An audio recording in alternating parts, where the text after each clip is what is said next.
Bonsoir à tous, nous sommes le mardi 8 mars 2016. Dans l'actualité ce soir, journée internationale des droits des femmes. Aujourd'hui, les inégalités sont encore nombreuses en France. Les femmes sont par exemple largement minoritaires dans les rangs du secteur industriel, mais la situation évolue petit à petit. C'est ce que nous sommes allés vérifier au CIMODEC, le salon international de la machine-outil du décolletage. Il a ouvert ses portes aujourd'hui à La Roche-sur-Foron. Changement d'univers ensuite avec notre long format de la semaine. Il est consacré à Ludovic Lazaret, un créateur de véhicules à mi-chemin entre 2 roues et 4 roues. Il expose en ce moment au Salon de l'Auto de Genève. Jean-Paul Crespi l'a rencontré. Enfin, nous partirons du côté d'Évian à la fin de ce journal avec la dernière exposition du Palais Lumière. Elle est consacrée à la place des femmes dans la peinture du Second Empire aux années 30. Chaque année, le 8 mars est l'occasion de mesurer le chemin qu'il reste à parcourir dans le combat pour le droit des femmes. La dernière étude de l'INSEE montre ainsi qu'en France, les inégalités de salaire à poste égal sont de 9% entre les hommes et les femmes. Plus généralement en Europe, le salaire horaire moyen des femmes est inférieur de 16,3% par rapport à celui des hommes, une différence de 59 jours de salaire. Mesdames, virtuellement, vous travaillerez gratuitement à partir du 2 novembre prochain, alors que les hommes continueront d'être payés jusqu'au 31 décembre. Aujourd'hui, à Roche Expo se déroulait le CIMODEC, le salon international de la machine-outil du décolletage. L'occasion pour les visiteurs de découvrir les métiers de l'industrie et plus particulièrement les jeunes, garçons ou filles. Les femmes représentent en 2015 environ 13% des techniciens dans l'industrie. Pour le moment, le secteur reste donc très largement majoritairement masculin, mais les femmes se disent prêtes à réussir dans l'industrie. Olivia Boisson et Julie Marchand sont parties à leur rencontre. Bien tous ici. Pendant la 9e édition du Salon international de la machine-outil de décolletage, les plus grands acteurs nationaux et internationaux de l'univers de l'usinage et de la production de pièces étaient réunis afin de mettre en valeur leurs compétences. Un monde très masculin, mais accessible aux femmes, comme cette technicienne de chez Beau Industrie. C'est un monde d'hommes, mais les femmes sont quand même bien intégrées. Et puis c'est aussi une autre vision que les hommes, donc c'est d'autres idées, c'est d'autres solutions techniques aussi. Donc c'est assez bien vu aussi. Même si c'est un monde d'hommes, c'est bien vu d'avoir quelques femmes dans les équipes.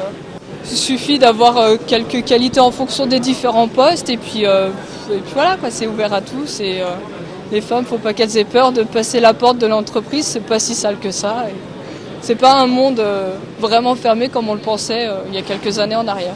Même si les femmes ont leur place dans le monde de l'industrie et du travail, de manière plus générale, elles souffrent de discrimination. Pour les aider, l'association Soroptimiste se mobilise. Cette ONG de femmes, et pour les femmes, milite pour l'éducation, l'émancipation et l'autonomie financière des jeunes filles. Elles ont leur chance, elles ont leur place et il y a du travail dans ces branches-là et les entreprises sont recruteuses. Il faut y aller parce qu'elles ont les capacités et les statistiques le montrent, elles réussissent aussi bien, voire plus dans les études que les garçons. Donc c'est une complémentarité filles et garçons. Donc il n'y a pas de raison de s'arrêter à des stéréotypes qui ont la vie dure. Des idées reçues, mais mises à mal par un nombre croissant d'entreprises, employant de plus en plus de femmes dans le monde de l'industrie, et ce, à des postes très variés. Il y a plein d'opportunités pour des jeunes filles, des métiers passionnants, des métiers de production, des métiers de logistique, des métiers de recherche et développement, des métiers commerciaux. Il y a plein de métiers absolument passionnants dans lesquels les filles, avec leur intelligence, leur capacité à travailler en équipe, ont tous les atouts, peut-être même parfois plus que les garçons.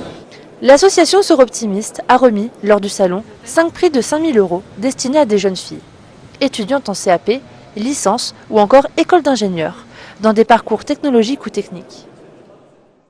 Et à l'occasion de l'inauguration du CIMODEC, le pôle Mont-Blanc Industrie a fêté ses 10 ans. Ce pôle de compétitivité concentre 315 entreprises du territoire et plus de 27 000 emplois. La région Rhône-Alpes est la première région industrielle de France. Laurent Wauquiez, président du conseil régional, était d'ailleurs présent ce matin. L'ambition affichée par tous est d'en faire l'une des premières régions d'Europe. Exemple de cette volonté de développement, le rapprochement du pôle Mont-Blanc Industrie et du pôle Plastipolis, pôle de compétitivité de l'industrie de la plasturgie. On écoute Étienne Piot, le président de Mont-Blanc Industrie. Il y a une logique territoriale. C'est un chemin parcouru parce que on a démarré, j'allais dire, à la force du poignet. Il y a eu une mobilisation invraisemblable du territoire pour créer notre pôle de compétitivité. On l'a créé, il s'est développé, il s'est affirmé. Maintenant, plus de 300 entreprises en font partie. Donc 10 ans, c'est un bilan d'étape. On a un pôle qui est reconnu parmi les 20 plus performants de France. Et puis, 10 ans, c'est aussi le début d'une autre étape. Et c'est l'occasion pour nous de sceller une alliance, un partenariat avec nos amis de Plastipolis, c'est-à-dire de la plasturgie. On a beaucoup de points communs. On est des pôles qui sont très orientés vers l'industrie du futur. Et donc, on a plein d'idées et plein de projets à développer ensemble. Le 86e Salon de l'Auto se déroule actuellement à Genève Palexpo et jusqu'au 13 mars prochain. Parmi tous les participants, Jean-Paul Crespi a rencontré un constructeur qui fait preuve d'une grande originalité. Dans ses ateliers installés à Anne-Sylvieux, Ludovic Lazarette construit des véhicules hors normes, des hybrides entre 2 roues et 4 roues. C'est notre long format de la semaine. Le Salon de l'Auto de Genève est une opportunité pour réaliser de belles rencontres. Sur le stand de Franco Sbarro, Ludovic Lazarette. Il propose cette année des machines surprenantes.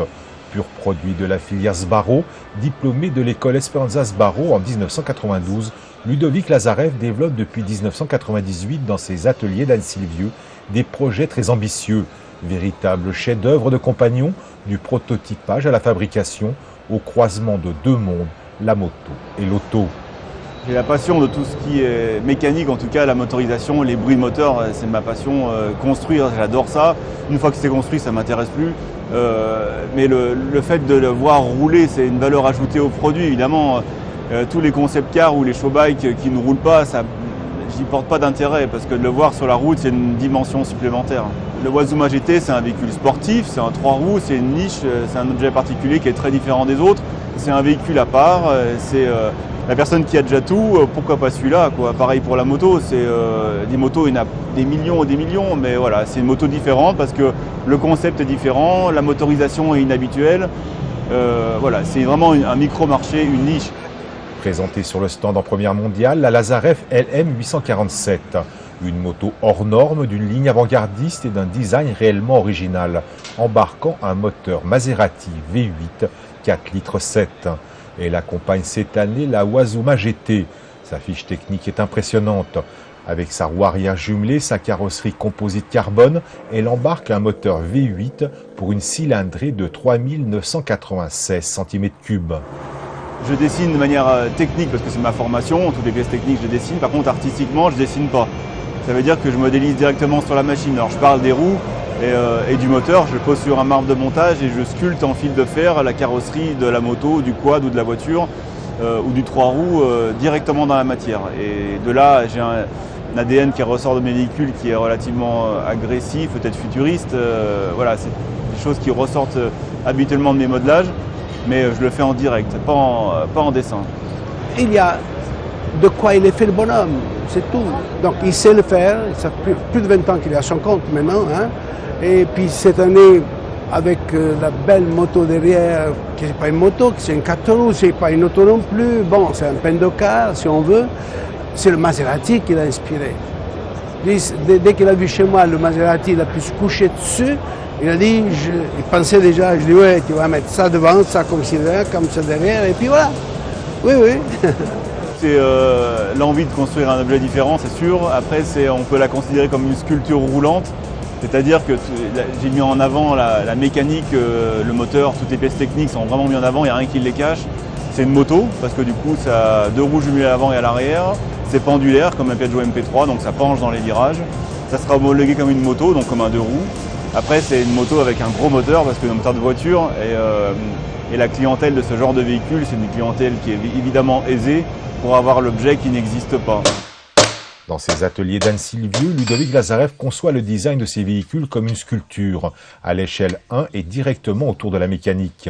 Les lignes de chaque véhicule sont sculptées et polies jusqu'à ce que le style désiré soit obtenu. Les moules sont fabriqués à partir de ces éléments et sont ensuite utilisés pour fabriquer les pièces finales en fibre de verre, Kevlar et fibre de carbone. Cette méthode de création combine l'artisanat, l'art et le savoir-faire. C'est un mélange entre de l'art, de l'artisanat, il y a de la technique, ça demande un savoir-faire important. C'est vraiment l'alliance de plusieurs choses. Généralement, les motos, elles arrivent, elles sont neuves, elles rentrent dans l'atelier, on démonte tout, on repart vraiment de la motorisation, de la mécanique. On va garder le moteur, le bras oscillant quelquefois. Il y a des pièces qu'on réutilise et puis le reste, on le fabrique nous. Non, il n'y a aucune limite. Des roues, un moteur et encore.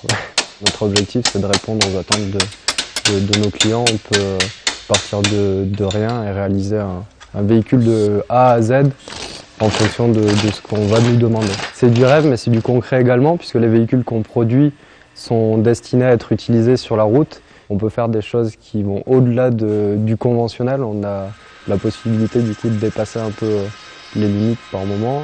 On a une capacité de production et les moyens techniques qui font que, à partir du moment où c'est de la mécanique et on nous demande de concevoir, d'imaginer quelque chose, on le fait. Ça peut être un vélo, une moto, une voiture.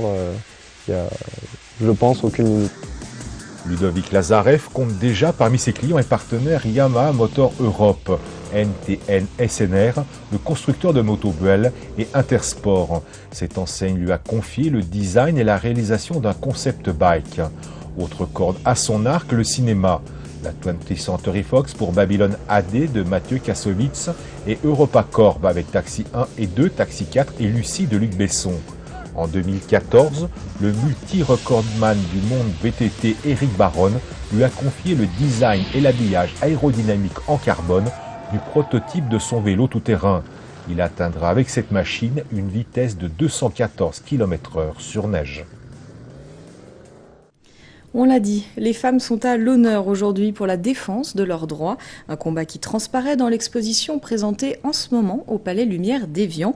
L'exposition Belle de jour, dont les œuvres sont prêtées par le Musée des Beaux-Arts de Nantes, offre une sélection de figures féminines allant du Second Empire aux années 30. Petite visite avec Olivia Boisson. Depuis le 6 février, les femmes sont à l'honneur au Palais Lumière d'Évian. Les figures féminines, souvent peintes par des hommes et parfois par des femmes, donnent une certaine idée de la place de cette muse au fil des années. Derrière moi, le panneau décoratif de Berthaud va trouver un prétexte allégorique où on n'a pas une femme qui est représentée, c'est la science. Comme ça, ce nu est accepté parce qu'il ne représente pas une femme réelle. C'est Édouard Manet qui va créer une rupture dans cette idée en présentant en 1865, je crois, son fameux tableau Olympia, où lui, pour la première fois, en tout cas au XIXe siècle, va représenter une femme nue, et c'est tout simplement une femme, vraisemblablement une prostituée, et ça va créer un tollé incroyable parce qu'il va faire quelque chose qui ne se fait pas. Les femmes étaient représentées tant sur le plan artistique que social, comme des femmes de ou en tant que mères, jusqu'à ce qu'elles soient représentées en train de lire, la lecture étant un élément principal de leur émancipation. Une raison déjà très simple, c'est que faire tenir un livre à son modèle, ça permet qu'il reste en place pendant la séance de pause. Mais après, Laura Adler a écrit un livre avec Stefan Bollmann, qui est un historien de l'art, qui s'appelle « Les femmes qui lisent sont dangereuses », où elle explique justement tout le lien, enfin tout l'intérêt du lien entre les livres et les femmes, et montre comment le livre est un vecteur d'émancipation très fort et comment cette idée se retrouve en peinture. C'est des tableaux où les femmes vont se mettre à contester la place qu'on leur a assignée dans la société. Beaucoup de féministes seront soit des écrivains, soit des lectrices, et c'est par l'art, la peinture et l'écriture que les mouvements féministes vont se créer. Aujourd'hui, les femmes ont toujours du mal à être acceptées sur le plan artistique. pense qu'il y a encore beaucoup de travail à faire pour qu'on arrive à une pleine mixité. Il faudrait déjà arriver à un moment où on se moque de savoir si l'artiste est un homme ou une femme, qu'on s'intéresse juste à sa peinture ou à sa création parce qu'elle est esthétique ou parce qu'elle est intéressante. Mais on est encore dans une période, je pense, où il y a quelque chose à faire. Et d'ailleurs, le film qui est projeté pendant l'exposition Artistes femmes à la force du pinceau rappelle que même l'histoire de l'art du XXe siècle est encore très lacunaire et excluante vis-à-vis des artistes femmes. Ce n'est qu'en 1925 qu'Odette Pauvert a été la première femme à remporter le Grand Prix de Rome de peinture. Aujourd'hui, quelques artistes peintres sont reconnus tels que Tamara de Lempicka ou Sonia Delaunay.